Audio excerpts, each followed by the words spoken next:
Dear friends, we're working hard to share these with you. Please subscribe and like our work. Thank you in advance.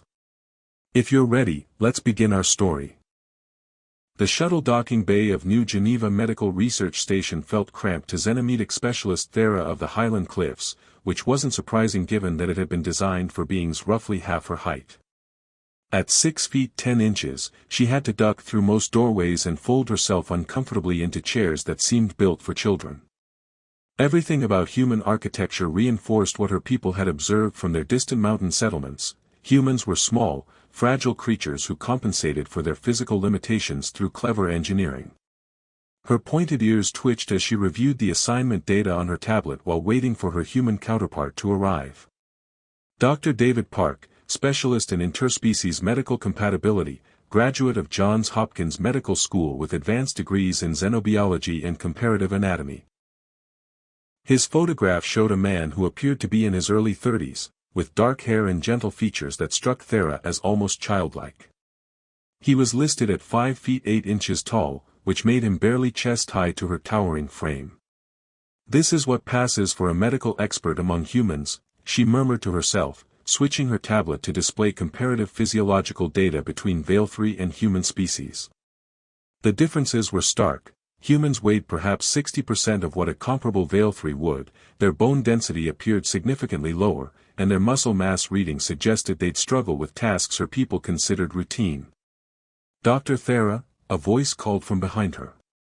She turned to find the subject of her review approaching with a warm smile and an extended hand. "I'm David Park. Welcome to New Geneva Station." Thera looked down at him, literally down, given their height difference, and felt a surge of protective instinct.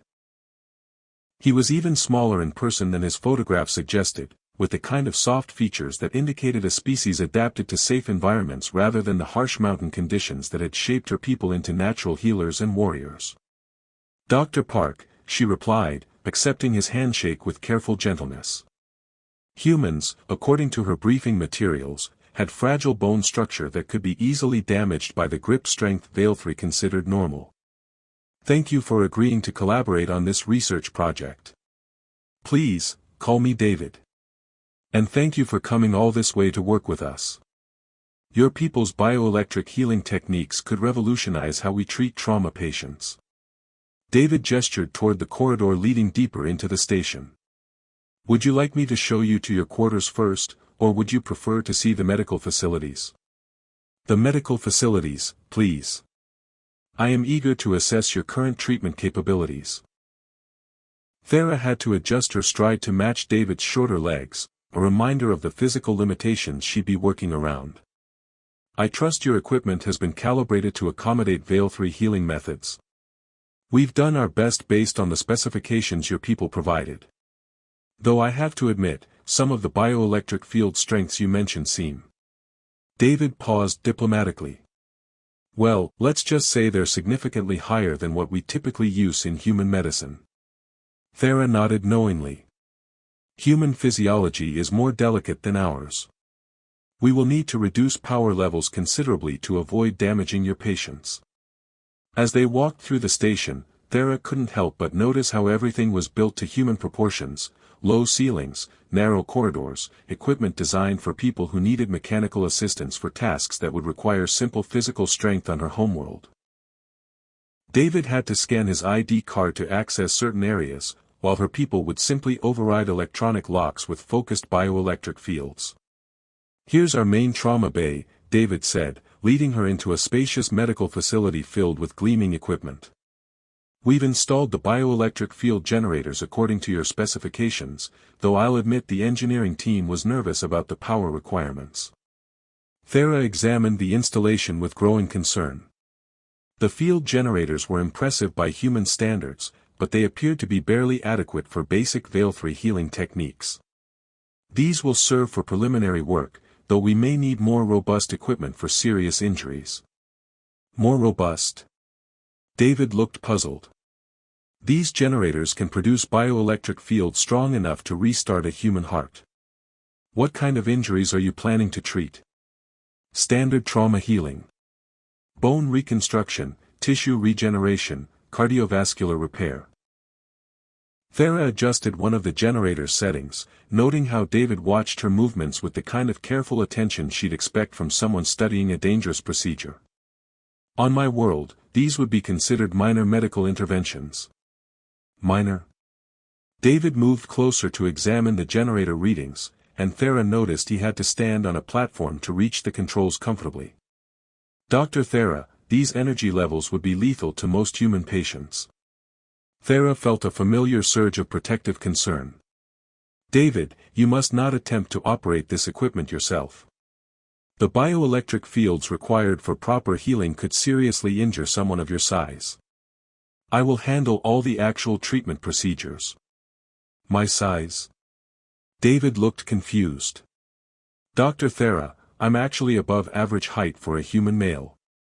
Which makes you approximately 60% of average Veil-3 height, Thera replied gently. There is no shame in acknowledging physical limitations. Your people have compensated admirably through technological advancement. She could see David processing this information, his expression cycling through confusion, realization, and what might have been amusement. I think there might be some misconceptions we need to address. Such as? Well, for starters, humans aren't actually fragile in the way you seem to believe. We're adapted for endurance and efficiency rather than raw size, but that doesn't make us weak. Thera looked down at David's earnest face and felt her protective instincts intensify. David, I appreciate your desire to contribute to this research, but you must allow me to handle the dangerous aspects of the work. Bioelectric healing requires physical strength and resilience that. She searched for diplomatic phrasing. That your species may not possess. Physical strength? David seemed to be suppressing a smile. Dr. Thera, would you like to see our gymnasium? I think you might be surprised by human physical capabilities. That's very kind of you to offer, but I wouldn't want you to strain yourself with unnecessary exertion. Thera began examining other medical equipment, noting how much of it seemed designed to compensate for human physical limitations. Perhaps we should focus on establishing treatment protocols that work within your species' natural constraints. Over the next few hours, Thera found her assumptions continuously reinforced. David needed assistance reaching equipment stored on high shelves. He used mechanical lifts to move heavy medical supplies that she could carry easily. When he attempted to calibrate one of the bioelectric generators, she gently but firmly took over the task, concerned that he might hurt himself with the complex controls. David, please allow me, she said for perhaps the dozenth time, smoothly taking a piece of equipment from his hands.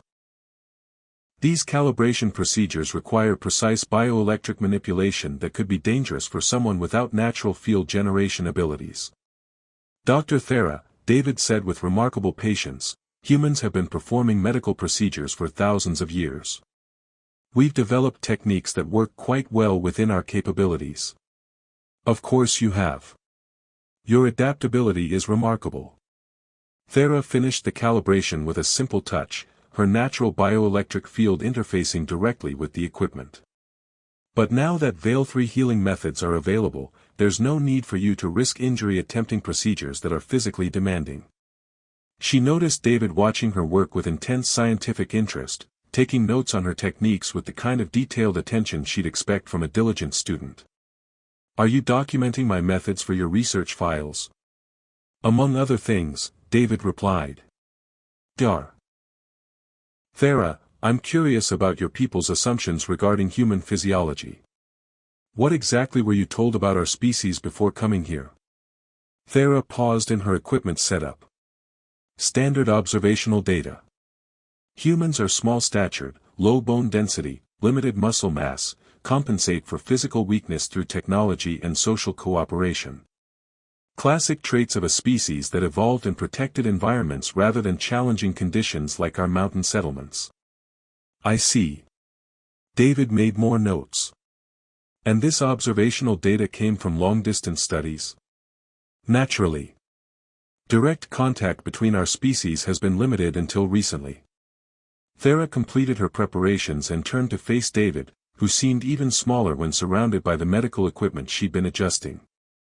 David, I hope you understand that my concern for your safety comes from professional respect, not condescension. You are clearly intelligent and well-trained, but physical healing work can be demanding in ways your people may not be accustomed to. Dr. Thera, David said carefully, what would you say if I told you that your assumptions about human physiology might be incomplete? I would say that scientific observation rarely lies, and the evidence of my own eyes confirms the data. Thera gestured around the medical bay, with its human-scaled equipment and technological solutions to problems her people would address through natural ability. Your species has achieved remarkable things despite physical limitations. There is honor in that. David was quiet for a moment, studying her face with an expression she couldn't quite interpret. Would you be interested in conducting a comparative anatomy study? It might be useful for our research to have detailed bioscans of both species. An excellent suggestion. Comparative data will help us calibrate treatment protocols appropriately.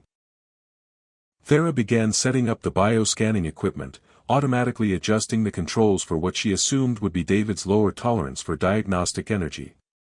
Though we should start with minimal scan intensity to ensure your comfort. Actually, David said, I was thinking we might start with me scanning you first. I'd like to see how Veil 3 physiology compares to our baseline measurements. Thera paused. David, are you certain you're qualified to operate scanning equipment at the power levels required for Veil 3 anatomy? Dr. Thera, David said with a smile that struck her as surprisingly confident for someone so obviously outmatched by the technological demands of advanced medicine. I think you're going to find that human capabilities are more extensive than your long-distance observations suggested. She looked down at his earnest face, so determined to contribute despite his obvious physical limitations, and felt her protective instincts surge even stronger. Tomorrow, she decided, she would have to be even more careful to ensure that David's enthusiasm for the research didn't put him in situations his small frame couldn't handle. If only she'd known that by tomorrow, everything she thought she understood about humans would be turned completely upside down. The emergency alarm that jolted Thera from her research at 0347 hours carried the specific tone pattern that meant serious casualties in the station's industrial section. She was already moving toward the medical bay when her communicator crackled with David's voice, tight with urgency. Dr. Thera, we have multiple trauma victims from a structural collapse in Engineering Bay 7. The regular trauma team is overwhelmed, and we need your bioelectric healing capabilities immediately. Thera's protective instincts kicked into high gear. David, you should not be responding to emergency calls. Industrial accidents involve heavy machinery and dangerous conditions unsuitable for someone of your size. I'm already at the scene coordinating triage. The victims are being transported to Trauma Bay 3. Can you meet us there? Despite her concerns about David putting himself in harm's way, Thera hurried to the trauma bay where she found controlled chaos. 3 human workers lay on treatment tables, their injuries ranging from severe lacerations to what appeared to be multiple fractures. David moved between them with practiced efficiency, his hands steady as he performed preliminary assessments. Status report, Thera commanded, taking charge of the situation with the natural authority of a senior healer. Construction foreman Jake Morrison, multiple rib fractures and internal bleeding, David reported without looking up from his patient. Technician Sarah Chen, compound fracture of the left femur with associated muscle damage. Maintenance worker Alex Rivera, severe lacerations and possible concussion. Thera moved to Morrison's table first, her hands glowing with the soft blue light of bioelectric diagnosis. What she found alarmed her. The internal injuries were serious, but not beyond her healing capabilities. What concerned her was calibrating her treatment for such delicate physiology. David, I need you to monitor my bioelectric output carefully. Human tissues are far more fragile than Veil 3, and I don't want to cause additional trauma with excessive healing energy.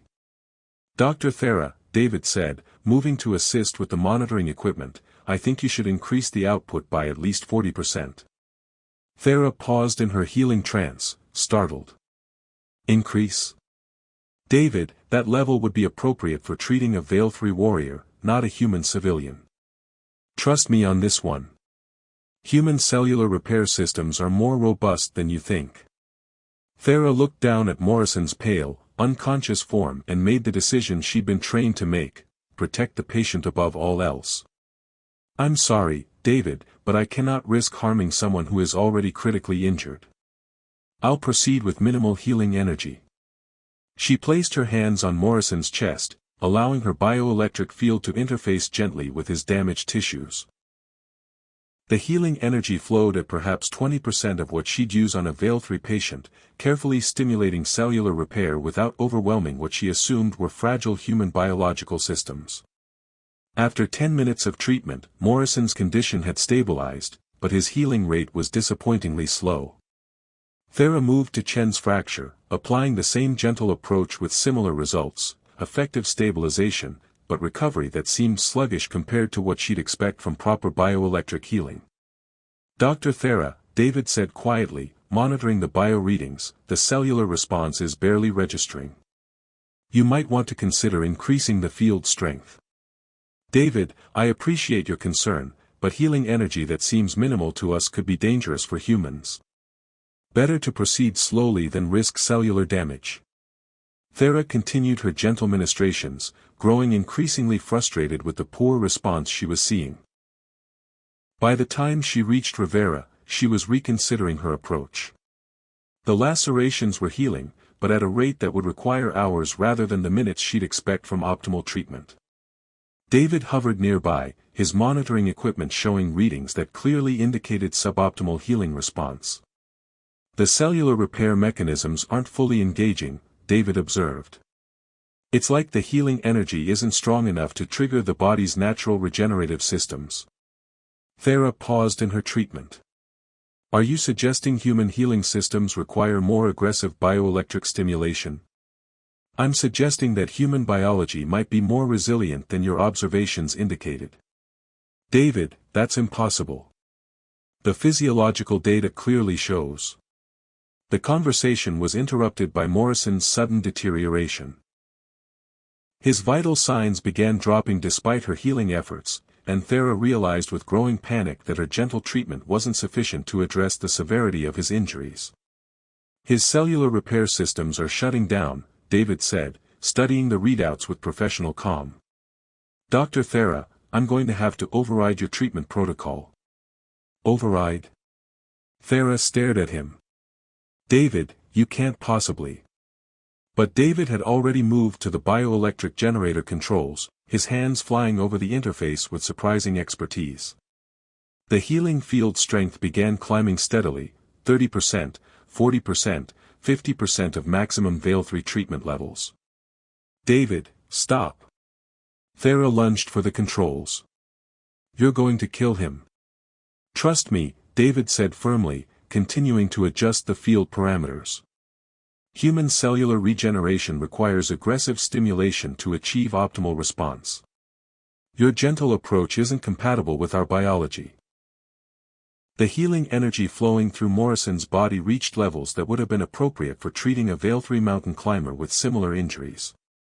Thera watched in horror, expecting to see tissue damage from bioelectric overload. Instead, something extraordinary happened. Morrison's cellular repair systems engaged with explosive efficiency, his wounds beginning to heal at rates that exceeded even optimal Veil-3 recovery times. The internal bleeding stopped within minutes, broken ribs began to knit together visibly, and his vital signs stabilized with the kind of dramatic improvement Thera had never seen outside of emergency treatments for her own people. That's impossible, she whispered, staring at the bio-readings that showed healing rates she'd never encountered in any species. Not impossible, David said, moving to apply the same aggressive treatment to Chen's fracture. Just different from what you expected.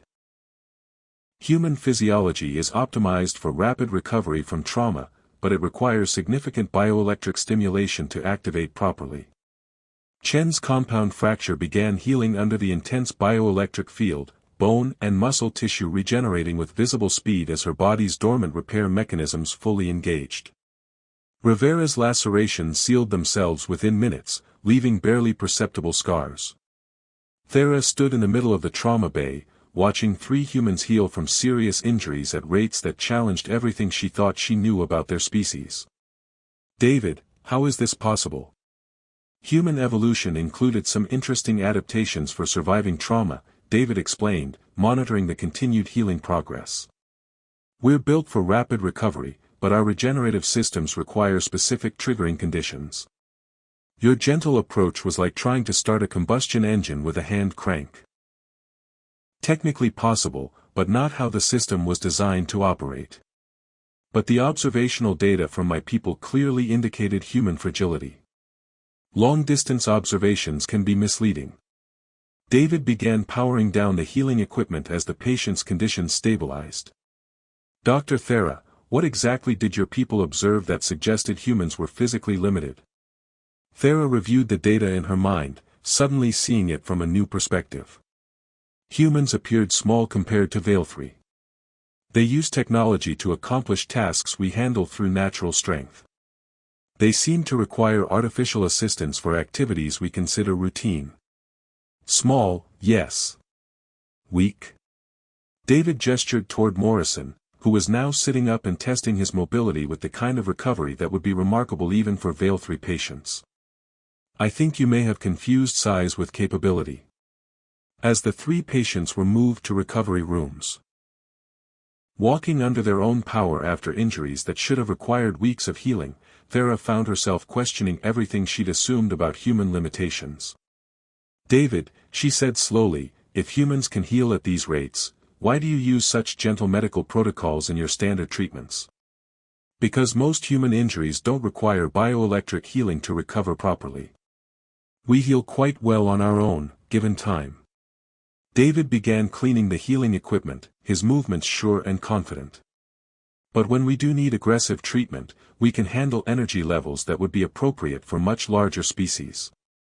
Thera watched him work, seeing him not as the fragile creature she'd been protecting, but as a medical professional who clearly understood capabilities she'd been underestimating.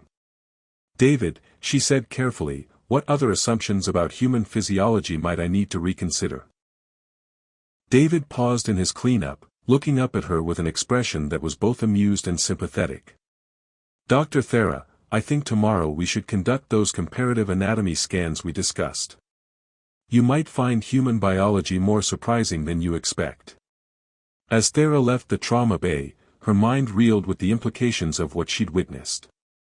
If humans could handle bioelectric healing energy at Veil-3 warrior levels, if their recovery rates could exceed those of species twice their size, then everything her people believed about human weakness was not just wrong, it was catastrophically wrong. The small, fragile creature she'd come to protect might actually be far more formidable than she'd ever imagined. And tomorrow, she was going to find out just how wrong her assumptions had been.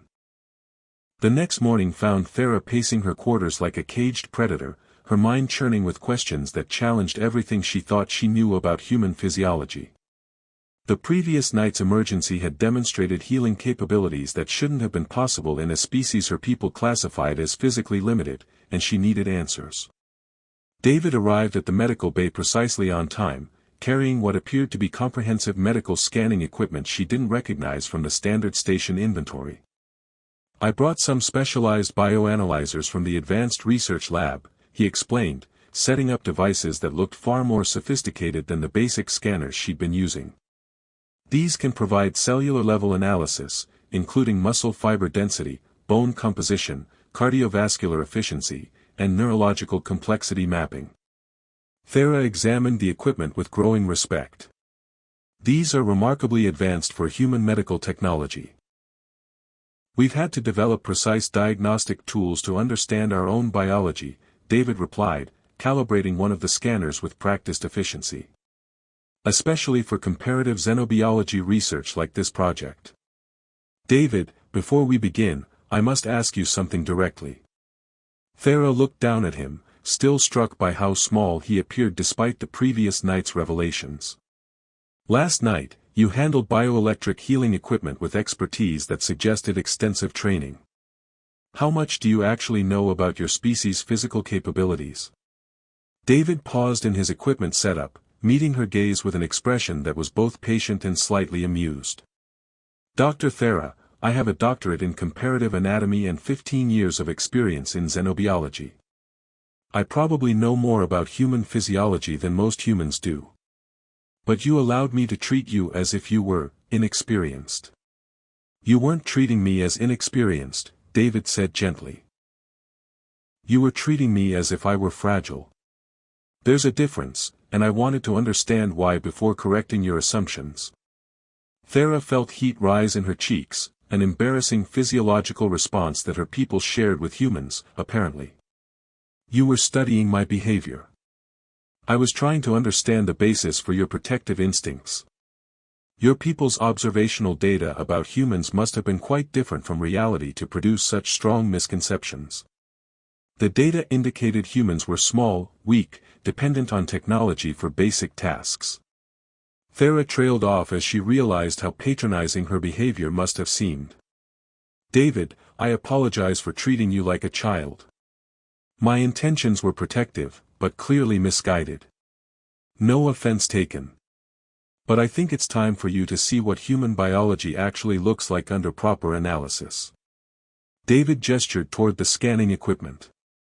Shall we start with a comprehensive physical assessment? Thera nodded, her scientific curiosity now fully engaged.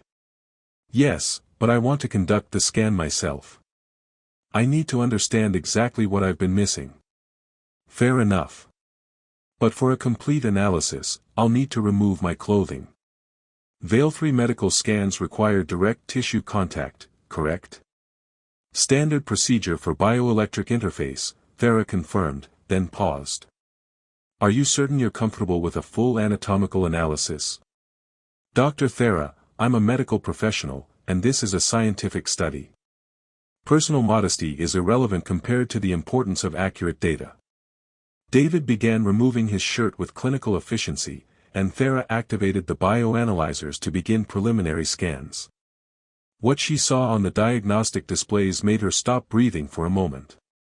These readings can't be correct, she murmured, checking the scanner calibration.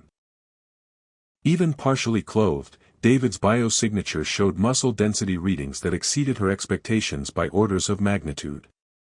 His chest and shoulders, which had appeared unremarkable under loose medical scrubs, revealed underlying musculature that registered as more developed than most Veil-3 warriors. Muscle fiber density is extraordinary, she said, trying to maintain scientific objectivity while processing data that challenged her fundamental assumptions. These readings suggest strength levels that should be impossible for someone of your size. Keep scanning, David said calmly, continuing to remove his clothing with matter-of-fact professionalism. As more of his anatomy became visible to the bioanalyzers, Thera found herself staring at readouts that seemed to describe an entirely different species than the one she'd been studying. David's frame, which had appeared slight under his professional attire, revealed itself to be a masterpiece of biological engineering. Compact, efficient, and incredibly dense with functional tissue. Bone density is 40% higher than Veil-free average, she reported, her voice taking on the detached tone she used when dealing with particularly surprising medical data. Cardiovascular efficiency is, this suggests you could sustain activity levels that would exhaust larger species. Now do you understand why the bioelectric healing levels you consider dangerous were actually appropriate for human physiology? David asked, standing still as she moved the scanners to analyze his lower body. Thera completed his clothing removal with purely clinical focus, though she was now seeing him as a biological specimen rather than the fragile colleague she'd been protecting.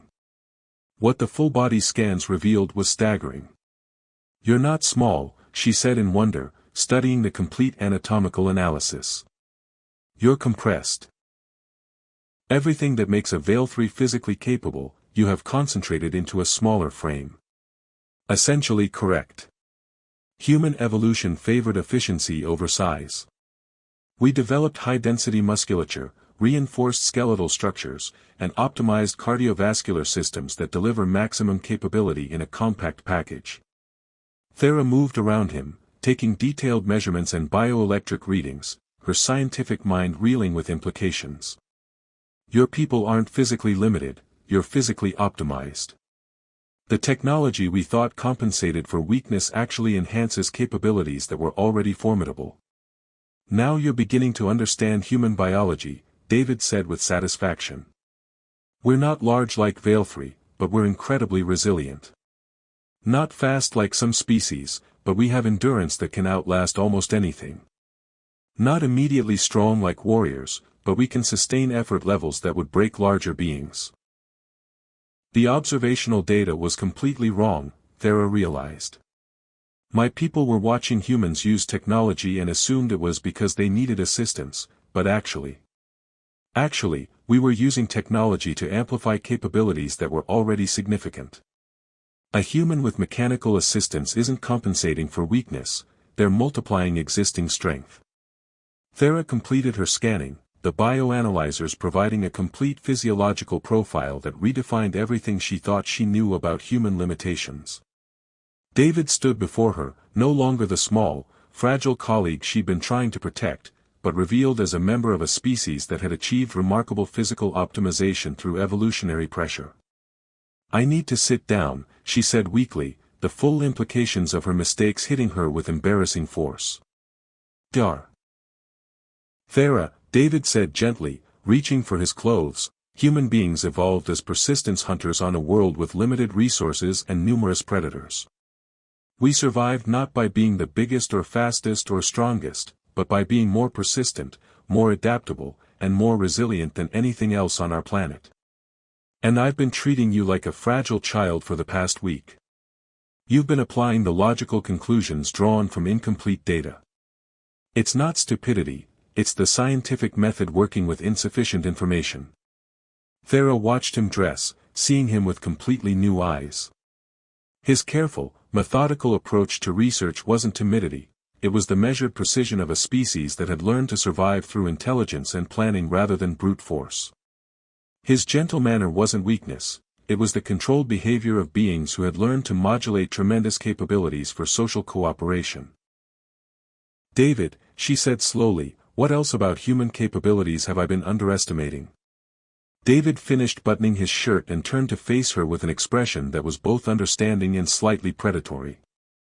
Dr. Thera, humans didn't become the dominant species on Earth because we were weak. We became dominant because we were too dangerous to ignore and too useful to eliminate. Too dangerous. We're persistence predators with tool-making intelligence, pack-hunting instincts, and the biological capacity to outlast almost any other species in sustained conflict. David's smile was suddenly less gentle and more confident.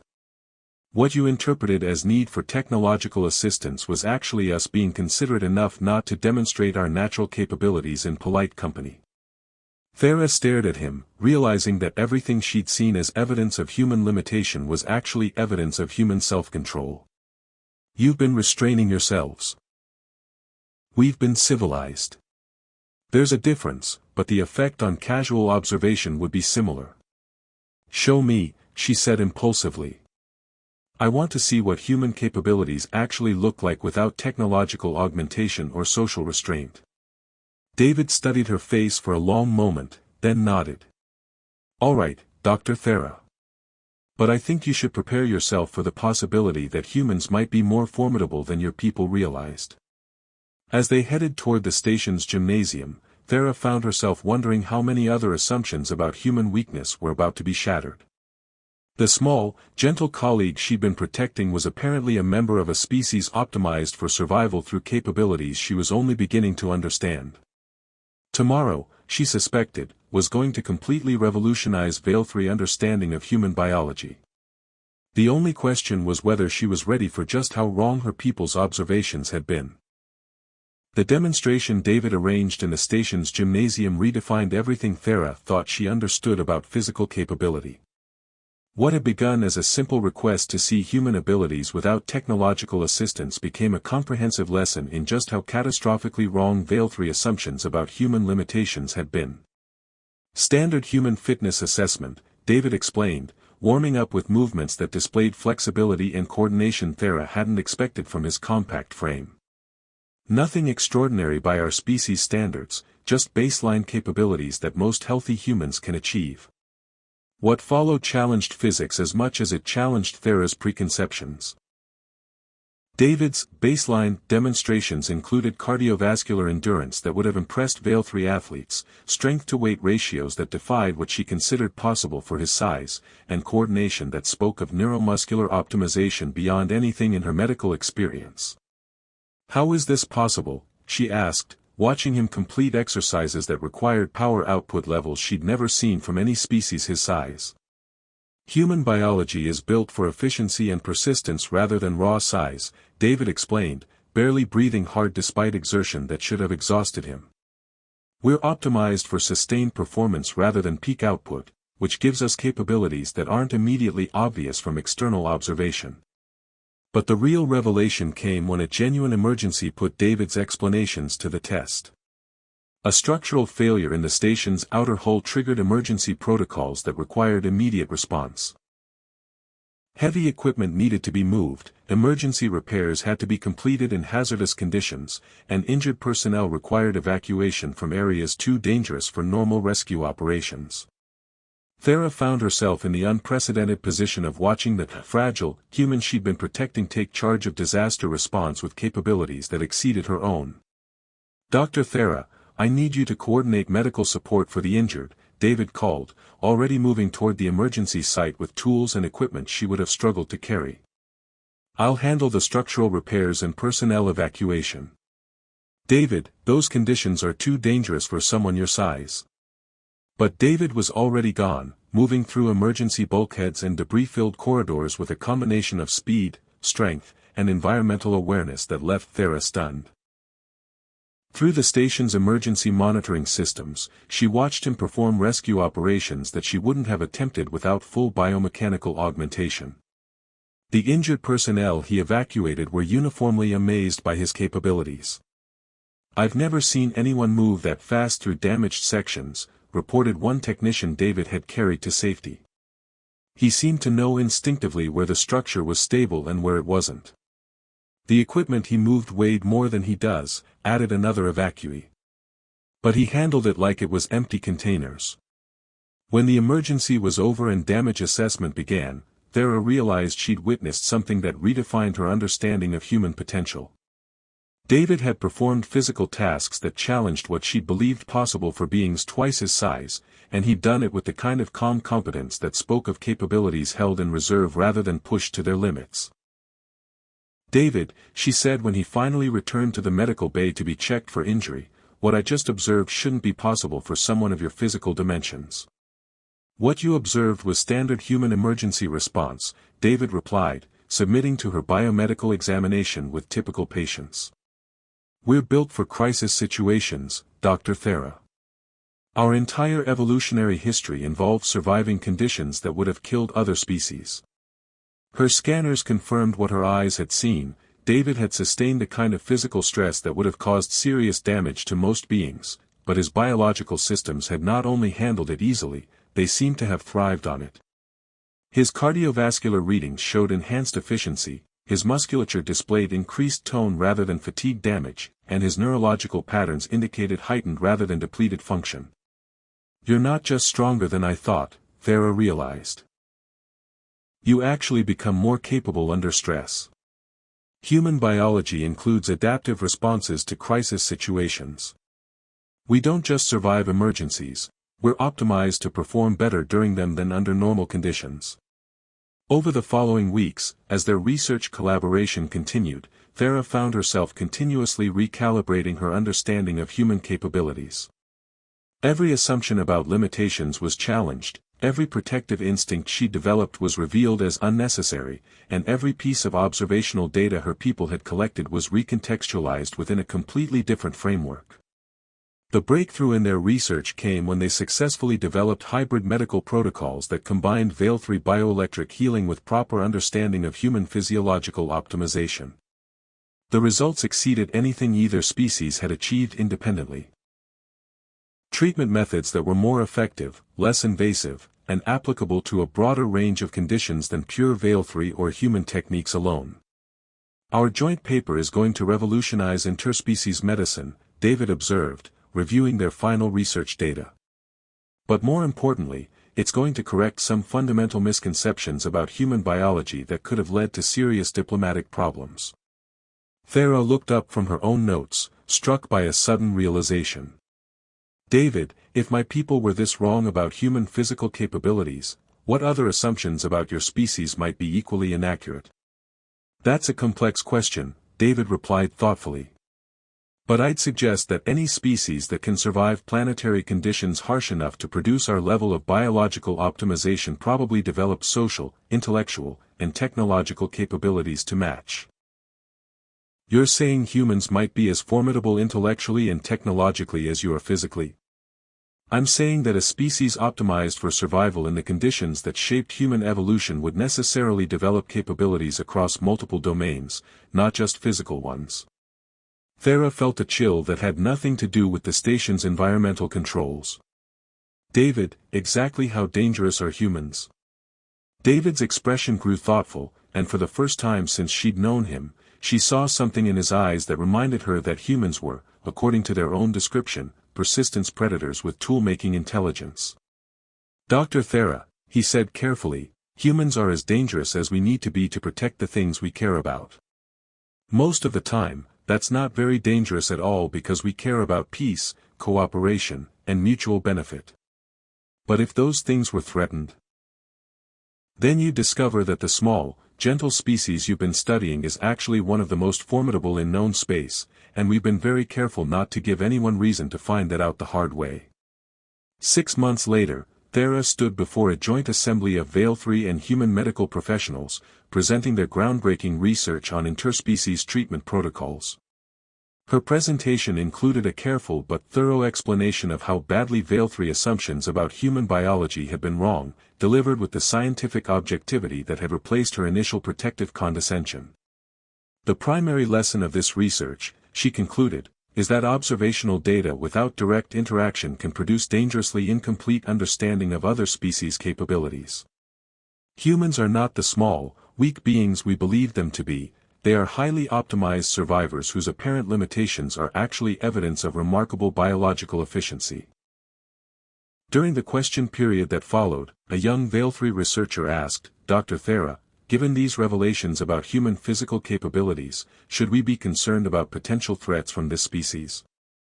Thera looked out at the mixed audience of human and Veil-3 medical professionals, seeing David in the front row with his characteristic patient smile. No, she replied. We should be grateful that a species with these capabilities chose to approach us with offers of cooperation rather than demands for submission. And we should be very careful never to give them reason to demonstrate just how formidable they actually are.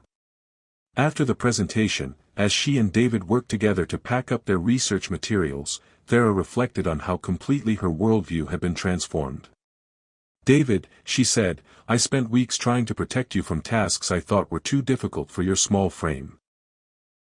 And I spent weeks being grateful that someone cared enough about my well-being to worry, David replied with a smile that was both gentle and confident. Though I think next time we collaborate, we should probably start with more comprehensive biological assessments.